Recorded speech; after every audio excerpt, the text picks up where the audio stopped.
बीच में साझा कर दी।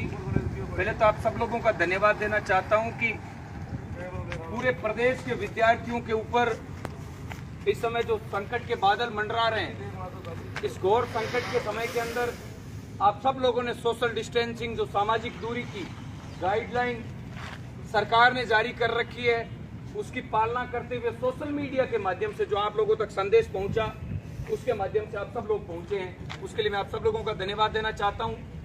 जिस दिन इस लड़ाई की शुरुआत धरने के माध्यम से की गई, उसी दिन हम सब लोगों ने आपसे यही आग्रह किया था। आज तक जब भी कोई लड़ाई लड़ी गई है, उस लड़ाई के अंदर सबसे मुख्य योगदान नौजवानों का रहा है। लेकिन इस बार की लड़ाई हम भीड़ इकट्ठा करके या संख्या बल के माध्यम से नहीं लड़ सकते। इस लड़ाई के अंदर आप जितने भी साथी बैठे हैं, वो घरों के अंदर बैठकर सोशल मीडिया का जो हम लोगों के पास एक बहुत बड़ा हथियार है, उसके माध्यम से आप सब लोग हमारी मदद करें। मैं आपको भरोसा दिला देना चाहता हूं, आज धरने का तीसरा दिन है। जिस प्रकार पूरे प्रदेश के नौजवानों के मन के अंदर परीक्षाएं जो आयोजित करवाई जा रही है, उनको लेकर जो आक्रोश है, जो गुस्सा है, वो दिन प्रतिदिन बढ़ता जा रहा है। चाहे पूर्व में जितनी भी लड़ाइयां लड़ी, हर लड़ाई के अंदर आपका जिस प्रकार का सहयोग रहा, जिस प्रकार का साथ रहा, उसी के बलबूते पर हमने अनेकों लड़ाइयां जीती भी है साथियों। लेकिन वर्तमान समय के अंदर एक हठधर्मिता के चलते प्रदेश के विद्यार्थियों की परीक्षाएं आयोजित करने का जो विश्वविद्यालयों ने जो फैसला लिया है, मैं उनसे पूछना चाहता हूं कि हर विश्वविद्यालय के अंदर, हर महाविद्यालय के अंदर अध्ययन करने वाले अधिकांश विद्यार्थी गांवों से आते हैं। इस कोरोना महामारी के चलते जो कमरे उन्होंने किराए ले रखे थे, मकान मालिकों ने कमरों के अंदर घुसने से मना कर रखा है। जो छात्रावास चल रहे थे, वो छात्रावास बंद पड़े हैं। अगर इस समय के अंदर परीक्षाएं आयोजित करवाई जाती है, तो वो विद्यार्थी कहां पर रहेंगे। दूसरी सबसे बड़ी जो समस्या साधनों की है, साधनों की आवाजाही पूर्णतः बाधित हो रखी है। विद्यार्थियों के आने और जाने की जो सुविधा है, उसमें उनको बड़ी दिक्कतों का सामना करना पड़ेगा। जो विद्यार्थी यहाँ पर रहेंगे, अगर वो भोजन करने किसी होटल के अंदर जाते हैं, तो वहाँ संक्रमण फैलने की सबसे ज्यादा संभावनाएं हैं। इन संकट के दौर के अंदर हमने आज से पूर्व कभी भी मांग नहीं की कि विद्यार्थियों को बिना परीक्षा आयोजित किया प्रमोट करने का काम करें। लेकिन विद्यार्थियों को जीवन सबसे महत्वपूर्ण है, इसलिए उनके जीवन को सुरक्षित रखने के लिए, उनके स्वास्थ्य की चिंता का ध्यान रखते हुए पूरे प्रदेश के विद्यार्थी, चाहे वो किसी भी महाविद्यालय या विश्वविद्यालय के अंदर पढ़ रहे हैं, उनको अगली कक्षा के अंदर प्रवेश मिले। जो विद्यार्थी आगामी कक्षा में प्रवेश ले रहे हैं, उनकी फीस को माफ किया जाए। आर्थिक संकट का दौर चल रहा है, जिससे विद्यार्थी वर्ग भी अछूता नहीं है।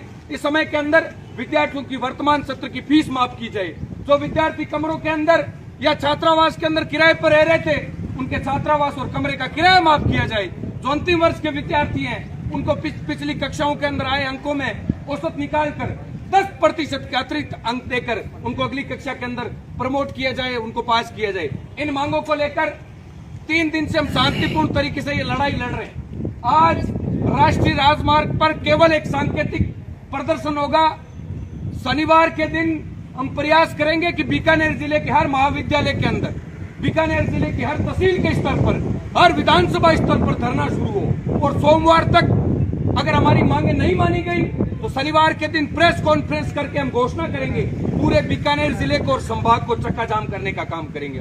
प्रत्येक ग्राम पंचायत स्तर पर, प्रत्येक विधानसभा स्तर पर, प्रत्येक तहसील स्तर पर सड़कों को रोकने का काम करेंगे। अगर विद्यार्थी के जीवन के साथ खिलवाड़ की जाती है, तो सोमवार के दिन भूख हड़ताल पर भी अगर जाने की आवश्यकता पड़ी, तो हम पीछे नहीं हटेंगे। एक एक विद्यार्थी के जीवन को बचाने के लिए हम अंतिम सांस तक लड़ेंगे। और भरोसा दिला देना चाहता हूं, आप लोगों का सहयोग रहा, आपका विश्वास रहा, इस लड़ाई को हम जीतेंगे।